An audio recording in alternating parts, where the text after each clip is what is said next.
કેરીની સિઝનમાં કેરીના રસ અને પડવાળી રોટલી સાથે બનતી મગની છૂટી છૂટી દાળ બનાવીશું।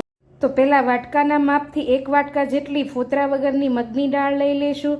તેનામાં પાણી નાખીને બરાબર ઘસીને સાફ કરીને ધોઈ લઈશું અને પાણી નાખી 20 મિનિટ માટે પલળવા દઈશું। ત્યાં સુધી ખાયણીમાં આદુ મરચાં લસણની પેસ્ટ કરી લઈશું। પેનમાં 2 ચમચી જેટલું તેલ ગરમ કરી તેલ ગરમ થાય એટલે 1 ચમચી જીરું, અડધી ચમચી હિંગ, 8 થી 10 મીઠા લીમડાના પાન અને 1 ચમચી જેટલી આદુ મરચાં લસણની પેસ્ટ નાખી સાતળી લઈશું। પલળી ગયેલી દાળને તેમાં એડ કરી મીઠું અને હળદર નાખી બરાબર મિક્સ કરી અડધા વાટકા જેટલું પાણી નાખીને ઢાંકીને 5 મિનિટ માટે રહેવા દઈશું। થોડી વારે વચ્ચે ખોલીને ચેક કરી લઈશું। 5 મિનિટ થાય એટલે તેમાં 1 ચમચી લાલ મરચું પાવડર ને 1 ચમચી ધાણા જીરું પાવડર નાખી લીલા ધાણા નાખીને મિક્સ કરીને ગરમા ગરમ દાળ, રોટલી અને કેરીના રસ સાથે સર્વ કરીશું।